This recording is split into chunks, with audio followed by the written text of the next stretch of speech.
สวัสดีครับท่านผู้ฟังที่เคารพทุกท่านผมดูข่าวการประกวดนางงามที่ประเทศฟิลิปปินส์ผมมานึกถึงคนงามในตำนานของคนเมืองเฮาผมมานึกได้ว่ามีคำซอบอกเก่าที่ว่ายามค่ำนั้นเพิ่นเล่าลือกันเมียพญาฝางงามเหมือนไข่ตั้ง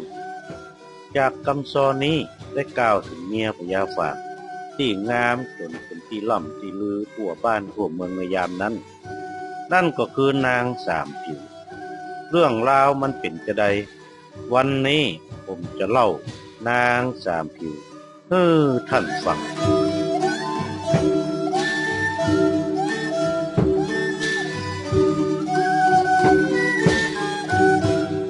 เมื่อประมาณปีพ.ศ. 2172พระเจ้าฝางอุดมสินราชบุตรเมืองเจียงแสนได้ขึ้นมาเป็นพญาเมืองฝางพร้อมด้วยพระชายานามว่านางสามผิวนางสามผิวเป็นราชบุตรีของเจ้าเมืองล้านจ้างพระนางมีผิวพรรณงดงามถึง3ผิวคือในตอนเจ้าจะมีผิวสีขาวเหมือนปุยฝ้ายในตอนบ่ายจะมีผิวสีแดงดังหน่วยพักแคบตอนแรงเป็นสีชมพูเลือกเหมือนดอกบัวว่าอัน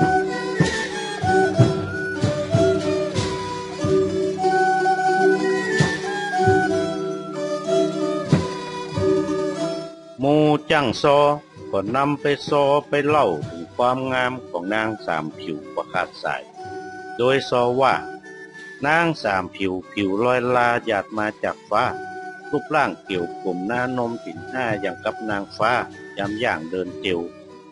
จะเปียวคิ้วโป่งกลมก้อมว่าอันความงามของพระนางจึงกระจายไปสู่เมืองต่างๆในเขตล้านนารวมถึงหมู่ม่านหมู่เมง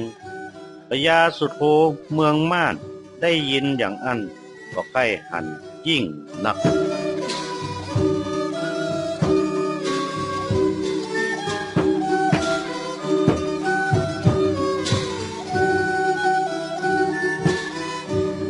พญาสุโธได้ปลอมตัวเป็นพวกกามาจากเมืองตะโกงนำเสื้อผ้าชั้นดีมาขายยังเมืองฝางหันบ้านเมืองเจริญรุ่งเรืองมีหลายชาติ101ภาษามาสู่เมืองฝางบักขาดสาย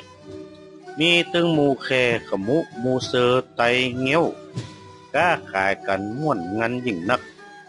เมื่อมีโอกาสพวกกาพญาสุโธเข้าถวายเสื้อผ้าชั้นดีให้พระนางสามผิวเมื่อหันความงามของพระนางพญาสุโธก็ลงไหลยิ่งนัก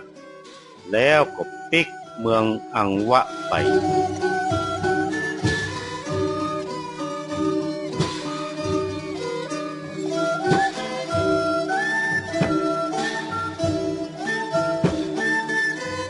เมื่อไปถึงเมืองอังวะ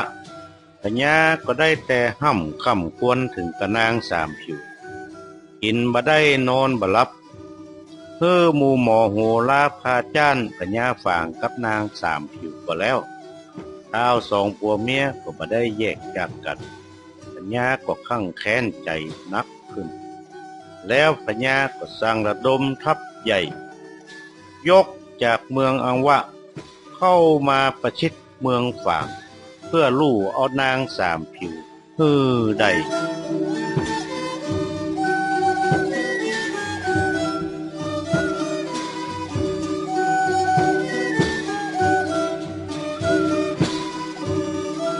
ข่าวทัพหมู่ม่านยกข้ามดอยมาพญาฝางก็ระดมพลใหญ่แล้วก็นำทรัพย์สินที่มีจ้างหมู่แคเงี้ยวไดใหญ่มาช่วยกันป้องกันเมืองฝางหมู่ม่านเข้าตีเมืองฝาง4-5 ยกก็บ่สามารถตีเมืองฝางได้เพราะเมืองฝางมีกำแพงที่แน่นหนาและมีหมู่พลหารชำนาญศึกอยู่นักพญาสุโธเลยเปลี่ยนยุทธวิธีใหม่นั่นก็คือสั่งตั้งค่ายล้อมเมืองฝางไว้แล้วก็ยิงลำบูหรือปืนใหญ่เข้าไปกุดเจ้ากูค่ำล้อมเมืองได้ถึง3 ปี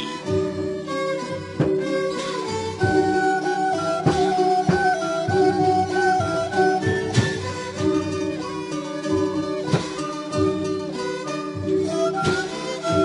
ฝ่ายเจ้าเมืองฝางที่อยู่ในเมืองก็ได้ยัดนามา3 ปีเข้าของกินก็เขียมยิ่งนัก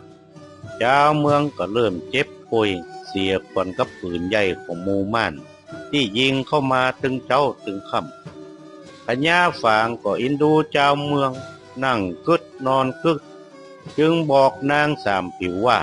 จะไปโดดน้ำบ่อซาววาตายเพื่อเจ้าบ้านเจ้าเมืองจะได้บ่เดือดร้อนนางสามผิวก็ว่าผัวเมียอยู่ห่วมห้องเดียวกันกันพี่ตายไหนน้องก็จะก่อตายหั่นว่าอันทั้งสองจึงปากันไปโดดน้ำบ่อซาวาตายในที่หั่น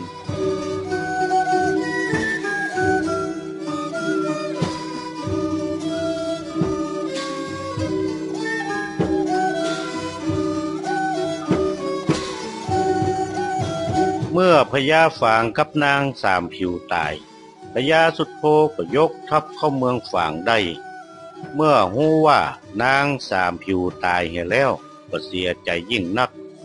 ยกทัพปิกเมืองอังวะไปท่านผู้ฟังที่เคารพครับนี่คือตำนานของเมืองฝางบางตำนานก็กล่าวว่ามีข้าทาสชายหญิงปลอมตัวเป็นพญากับนางสามผิวไปโดดน้ำบ่อซาวาแทนส่วนพญาฝางกับนางสามผิวหนีไปเมืองกุสินารายณ์บางที่ก็กล่าวว่านางสามผิวหนีไปเมืองล้านจ้างบ้านเกิดอันใดจะเท็จจะจริงก็บอกงูได้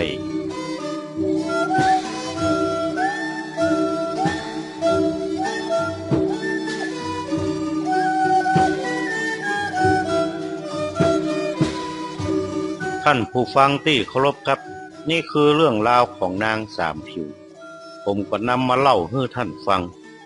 ยังมีต่อแหมอยู่น้อยครับนั่นก็คือเวียงมัลลิกาลูกของนางสามผิวเป็นตำนานถึงการเกิดแม่อายผมคงจะได้เล่าในครั้งต่อไปก่อนจากกันในวันนี้ผมขอฝากคำบักเก่าเอาไว้ว่า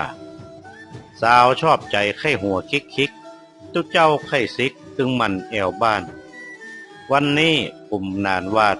ขอวาดวางลงเต้าอี้เต้านี้แลสวัสดีครับ